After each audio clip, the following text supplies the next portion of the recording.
एक बार दीर्घ श्वास लेते हुए ओम का उच्चारण करिए, फिर कहते हैं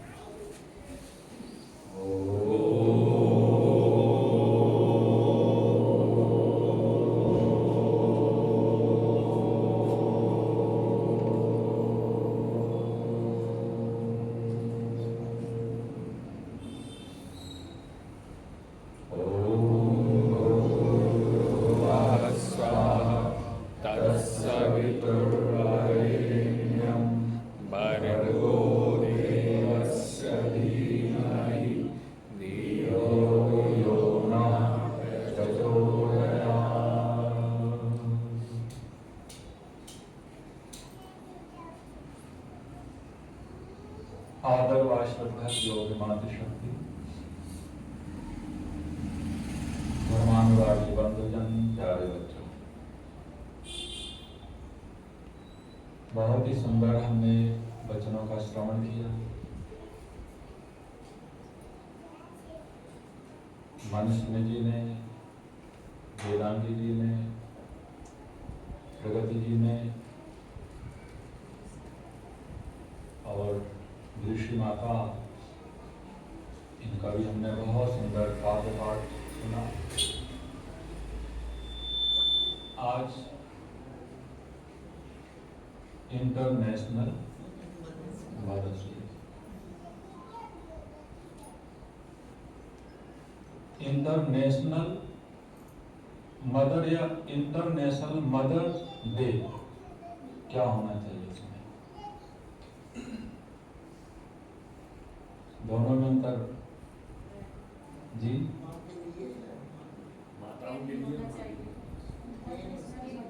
इंटरनेशनल मदर डे को अलग कर दीजिए, और या तो फिर इंटरनेशनल मदर्स डे।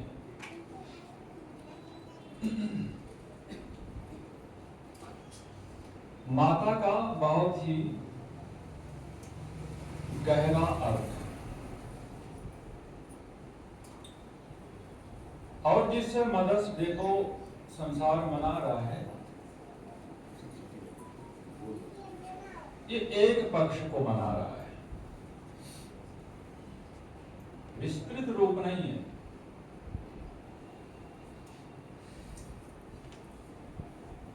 केवल एक ही और ध्यान करके ये संसार मना रहा है।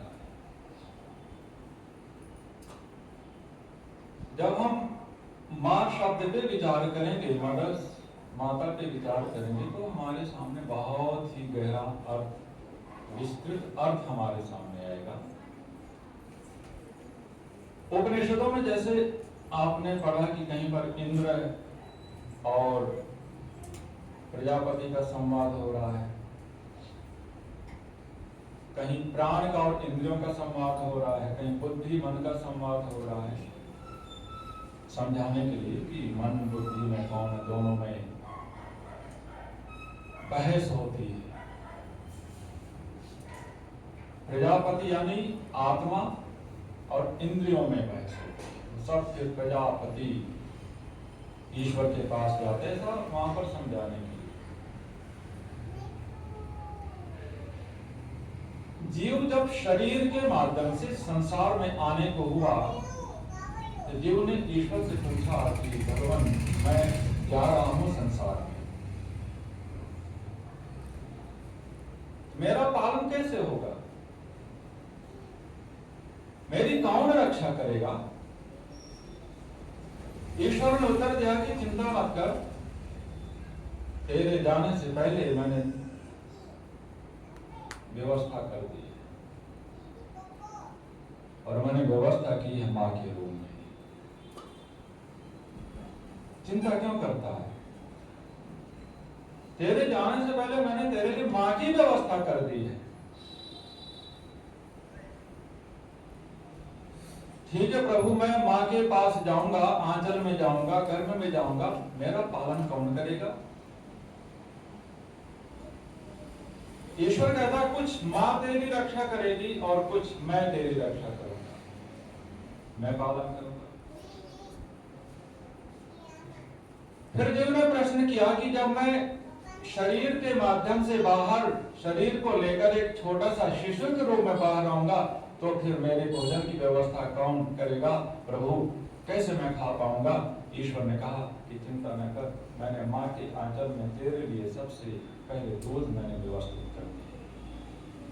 तो धरती पर आएगा नहीं, उससे पहले ही माँ के आंचल में दूध की मैंने व्यवस्था कर दी, चिंता क्यों करता है? फिर जीव ने पूछा कि जब मैं बड़ा हो जाऊंगा, 2-3 महीने का, 10 महीने का, 1 वर्ष का हो जाऊंगा, फिर? तो भगवान ने उत्तर दिया, भगवान ने कहा चिंता क्यों कर रहा है, तेरे लिए मैंने एक माँ की और व्यवस्था की है और वो है गाय माँ। व्यवस्था मैंने की है। फिर ये प्रश्न आगे बढ़ता है, ये किसी उपनिषद का ये नहीं है, संवाद नहीं है, मैं ऐसे ही बोल रहा हूं वहां से शिक्षा लेकर के। यदि आप बाद में पूछे कि कहां पर ये संवाद है तो मेरे लिए संकट फिर आ जाएगा।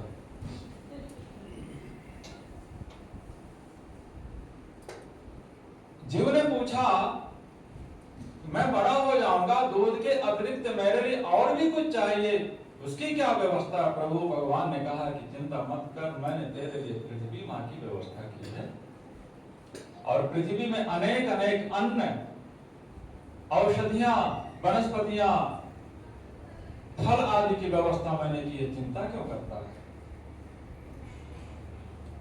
फिर जीव ने प्रश्न किया कि मुझे तो ज्ञान नहीं है, कैसे मैं प्रयोग करूंगा, कैसे मैं व्यवहार में लाऊंगा, मुझे कैसे पता चलेगा? भगवान ने कहा चिंता मत कर, तेरे लिए एक माँ मैंने और व्यवस्था में भेजी। और क्या?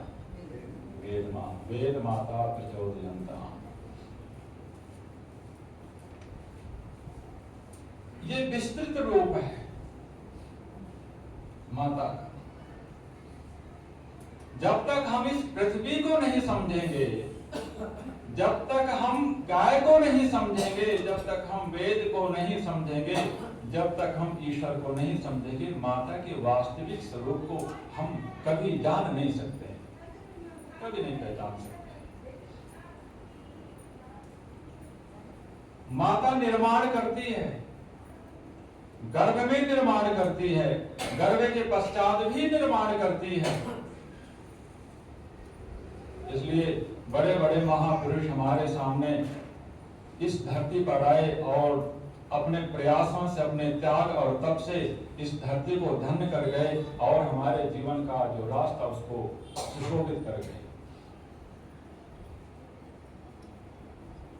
छोटी उम्र में बालक शिवा माँ की गोद में बैठा है और माँ अपनी गोद में, जीजाबाई माँ अपनी गोद में लेकर के, और दूर सिंहगढ़ का जो किला है वहां पर रात्रि में अंधेरे में टिमटिमाते हुए दीपक को दिखाकर कहती है, बेटा पुत्र शिवा देखिए क्या है, कहां दीपक जल रहा है? बालक शिवा बोलता है कि माँ ये हमारा किला है, उसमें दीपक जल रहा है। बेटे किसके अंदर में है ये, किसके अधीन है? ये दुश्मनों के, शत्रुओं के अधीन है। माता बोलती कि बेटा इस किले को, ये दीपक जिस किले में जल रहा है, इस किले को तुझे अपने अधीन लेना है। शिवा कहता है कि इतने विशाल वो शत्रु में बालक कैसे वहां धिक्कारती है, निर्माण कर रही है बालक का, और कहते नहीं तुझे इस किले पर अधिकार करना ही है और शत्रुओं का नाश करना ही है। हमारे बीच में छत्रपति शिवाजी महाराज के रूप में उपस्थित हुए।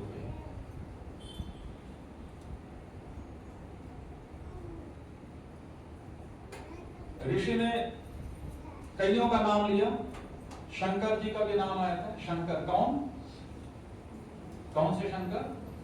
दोनों, मूल शंकर और आद्य गुरु शंकराचार्य, दोनों का नाम आया, दोनों का नाम लिया।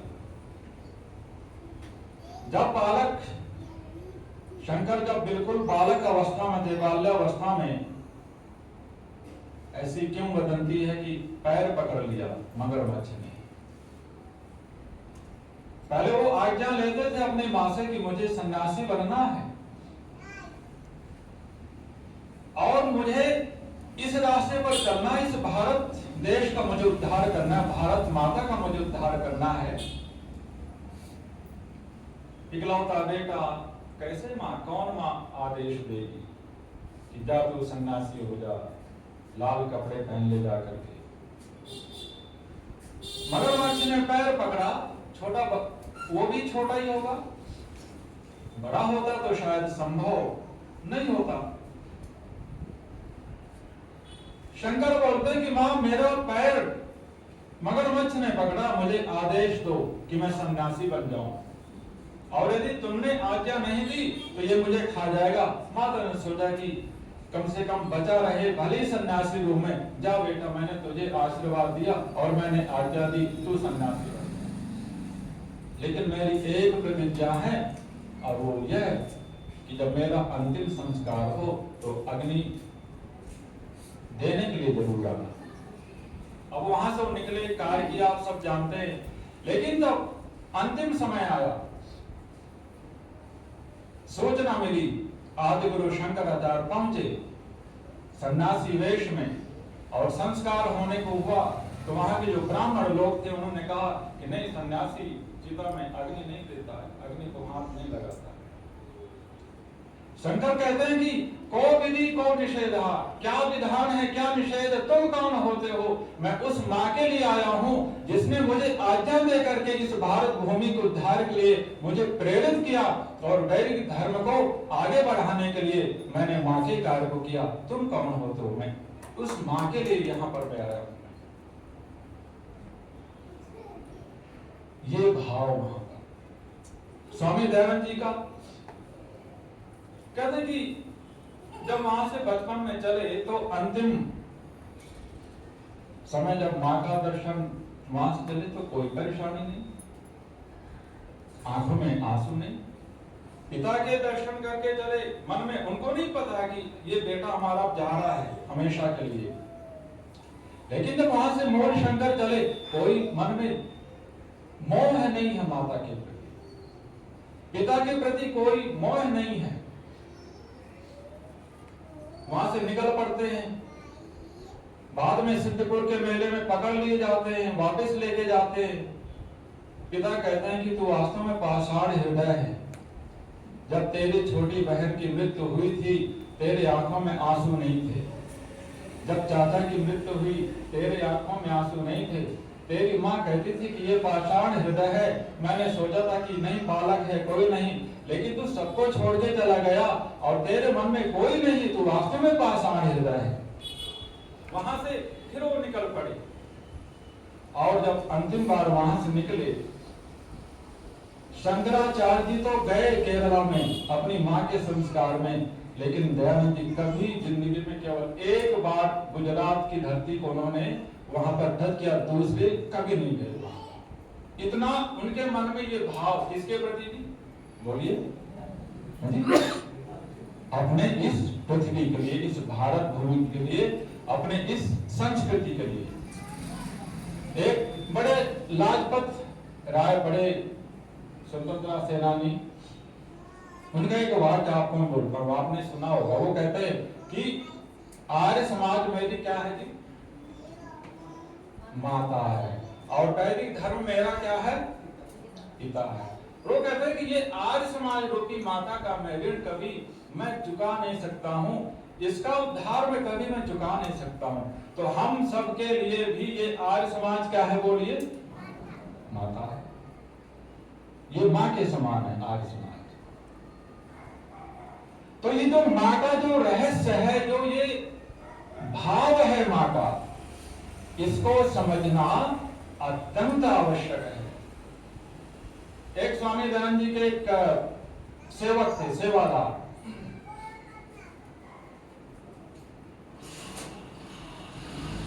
बलदेव राज, जहां तक मैं हो सकता बोल रहा हूं, उनकी सेवा में दिन रात वो रहते थे। उनके लिए भोजन, जो नेपाल के थे ना, क्या नाम था उसका, जगन्नाथ, उससे पहले एक बार क्या हुआ कि स्वामी जी की व्यवस्था उन्होंने की, बलदेव राज ने सुंदर सा बिस्तर लगाया और इसमें बढ़िया सुंदर सा वस्त्र है। स्वामी जी आपका भोजन हो गया, अब आप इसमें विश्राम करिए। सवेरे जब सेवा के लिए दोबारा वो बलदेव राज वहां पहुंचे, देखते स्वामी जी ऐसे हाथ कभी किए हुए, कभी ऐसे किए हुए, और वो पूरे कमरे में वो घूम रहे हैं। बलदेव राज कहते हैं कि महाराज क्या हुआ? बिस्तर को देखते हैं तो कोई भी जैसे कोई बैठता है ना तो सिकुड़न सी आ जाती है। वो विचार करने लगे स्वामी जी सोए नहीं, यदि सोए होते तो बिस्तर ऐसे नहीं होता जैसे मैं लगा के गया था। बैठे भी नहीं, बिल्कुल भी उसमें सिकुड़न नहीं है। तो बलदेव राज कहते हैं कि महाराज क्या बात है, आपको कोई कष्ट है क्या, कोई पीड़ा है क्या, कोई दर्द है क्या, आप सोए नहीं? तो महर्षि कहते हैं कि सही कह रहे हो बलदेव राज, मुझे बहुत पीड़ा है और मुझे बहुत दर्द है। तो बलदेव राज कहते हैं कि मैं फिर एक अच्छे से योग्य किसी वैद्य को, डॉक्टर को बुला के लाता हूं, वो आपका इलाज करेगा। स्वामी जी कहते हैं कि बलदेव राज, जो मुझे पीड़ा है ना, जो मुझे दर्द है, उस पीड़ा, उस दर्द की दवा किसी डॉक्टर के पास में नहीं है, वो किसी वैद्य के पास में नहीं है। मेरी पीड़ा क्या है, ये जो भारत भूमि है, जो मातृभूमि है, इसकी जो दुर्दशा है, इसकी जो दुर्गति है, लोगों ने वेद माता से विमुख होकर के जो अपने मन के अनुसार जो कर्म कर रहे हैं और जिस दुर्गति को, इस भारत भूमि को लेकर के जाना चाह रहे हैं, उसको देख करके मुझे बहुत कष्ट है और मुझे बहुत पीड़ा है। ये स्वामी दयानंद जी का ये भाव किसके लिए? इस भारत भूमि के लिए। ये जो भारत भूमि और जो गौ करुणा निधि स्वामी जी ने विशेष पुस्तक लिखी है, महत्व समझना हो गाय माता को वहां पर पढ़ना चाहिए। वेद माता का तो है ही, और जब मैं वेद की बात करता हूं, जब मैं चिंतन करता हूं, तो मुझे वही ऋषि का वाक्य याद आता है। कौन से? वेद व्यास का पिछले रविवार को कहा था। उस समय भी लोग वेद के मार्ग को छोड़ करके चल पड़े थे, तो महर्षि वेद व्यास, उसके वाक्य मुझे हमेशा मस्तिष्क में आने लग जाते हैं। वो कहता है कि मैं क्या करूं, मैं ऋषि हूं, मैं शस्त्र नहीं उठा सकता, लेकिन शास्त्र को, वेद को हाथ में उठा करके लोगों को मैं बोल सकता हूं, लेकिन फिर भी लोग वेद को सुनने के लिए तत्पर नहीं है। मन में कोई भी भाव नहीं है कि हम वेद की बात को सुने। तो एक जन्म देने वाली मां, दूसरी गौ मां, तीसरी जी धरती मां, चौथा वेद माता, और पांचवा ईश्वर भी मां है ना, और छठा जी लाला लाजपत राय का वाक्य, ये आर्य समाज भी हमारी मां है। हम जीवन में ऐसा कोई कार्य न करें कि आर्य समाज रूपी माता का कभी अपमान हो, कभी इसका जो सम्मान है वो कम हो। कोई जीवन में ऐसा कार्य कभी ना हम करें, इसका भी हमें ध्यान में रखना है, और माता का ध्यान तो रखना ही है। 1000 गुना मां का स्थान है किसकी अपेक्षा? पिता की अपेक्षा 1000 गुना। उपाध्यायान दशाचार्य आचार्याणाम शतम पिता सहस्रम माता पितरीन गुणै नानु उच्यते। एक आचार्य का जो स्थान है वो 10 उपाध्यायों से बढ़ करके है। किसने कहा कि ये महाभारत का, तो मैं उसमें मैंने देखा तो अभी तक नहीं मुझे मिला। मनुस्मृति का भी किसने कहा तो उसको भी मैंने देखा, उसमें भी अभी तक नहीं मिला। लेकिन है ये सैद्धांतिक। एक बार आप लोग भी देखना कहाँ का श्लोक है ये। मनुस्मृति का मैंने देखा 3-4 दिन पहले देखा था, तो उसमें अभी तक मुझे नहीं मिला कि एक आचार्य का जो स्थान है वो 10 उपाध्यायों के बराबर है। उपाध्याय कौन? कहते जो प्रारंभिक अध्ययन कराते हैं। मान के चलें कि जैसे 1 से लेकर के और 10वीं तक जो पढ़ाने वाले होते हैं, एक आचार्य का जो पद है वो 10 आचार्यों के बराबर, उपाध्यायों के बराबर। 100 आचार्यों का 100 उपाध्याय फिर एक पिता के नहीं, 100 आचार्य एक पिता के समान। हाँ, 100 आचार्य नाम तो शतम पिता। 100 आचार्य हो जाए एक पिता, और सहस्रम पितृन्तु माता, और 1000 यदि पिता से भी बढ़कर के एक माँ का स्थान है। इसका क्या तात्पर्य है कि हमारे दर्शन में, हमारे जो सिद्धांत में माता के स्थान कितना ऊंचा है कि बहुत ऊंचा है। तो फिर ये लोग बराबरी वाली बात बोलते हैं, वो कहां से आ गई? बराबर का स्थान, माता के स्थान हजारों गुना अधिक है पिता से, तो बहन का भी है, बेटी का भी है, पत्नी का भी है जी। माँ का जो स्वरूप है वो स्त्री भगिनी जो है इनसे ऊंचा है, लेकिन फिर भी इनका भी सम्मान है। यदि लक्षणा के उसमें हम देखेंगे तो पत्नी का भी सम्मान है ना। स्वामी जी तो ऋग्वेद आदि भाष्यों में लिखते नहीं, संस्कार विधि के गृहस्थ प्रकरण में, कि पति के लिए पत्नी देवी है और पत्नी के लिए पति देव है। लेकिन यहाँ पर जो स्थान बतलाया है माता का, उसे जब तक हम नहीं समझेंगे तो जो ये संसार ये मना रहा है, इसका अधिक कोई तात्पर्य नहीं रह जाता है। तो माँ निर्माण करने वाली है, पालन करने वाली है।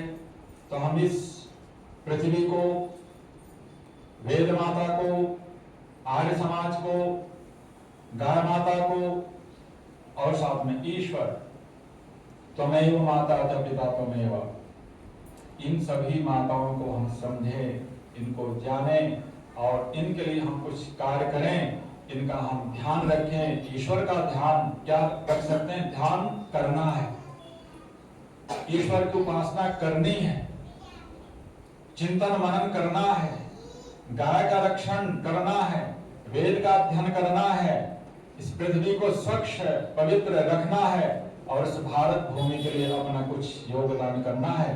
तभी जो अंतर्राष्ट्रीय मातृ दिवस इसका मनाने का जो तात्पर्य है वो पूर्ण हो पाएगा। मैं एक विषय लेकर के आया था आपके सामने। नोएडा में एक जबलपुर में एक घटना घटी थी, जिसमें एक नौका में कुछ लोगों का एक उसमें बड़ा सा चित्र प्रज्वलित हुआ था, माँ और बेटे का। तो वहां पर लोग बहुत ही भावुक नजर आए और अपने अपने टिप्पणियां वहां पर की। कुछ लोगों ने कहा कि हे ईश्वर, इतना निर्दयी कैसे हो सकता है। किसने कहा हे ईश्वर, तू बिल्कुल भी रक्षा नहीं कर पाया। किसी ने कहा कि हे ईश्वर, तू है तो कहां है। तो ईश्वर क्या रक्षा करते हैं, कहां पर रक्षा करते हैं, कब रक्षा करते हैं, किसकी रक्षा करते हैं, इस विषय पर मैं बोलने वाला था, लेकिन बच्चों ने और मुझे ध्यान में आ गया कि आज अंतर्राष्ट्रीय मातृ दिवस, बच्चों ने ये भजनों के माध्यम से बतलाया, तो थोड़ी चर्चा मैंने की है। तो हम सब मिलकर के इन सभी माताओं का आदर करें, ईश्वरों की माता का ध्यान करें, तभी वास्तव में हमारे जीवन में सुख, समृद्धि और आनंद की प्राप्ति होगी। आप सबको बहुत बहुत धन्यवाद और सभी माताओं को भी वंदन और मातृ दिवस की सबको शुभकामनाएं।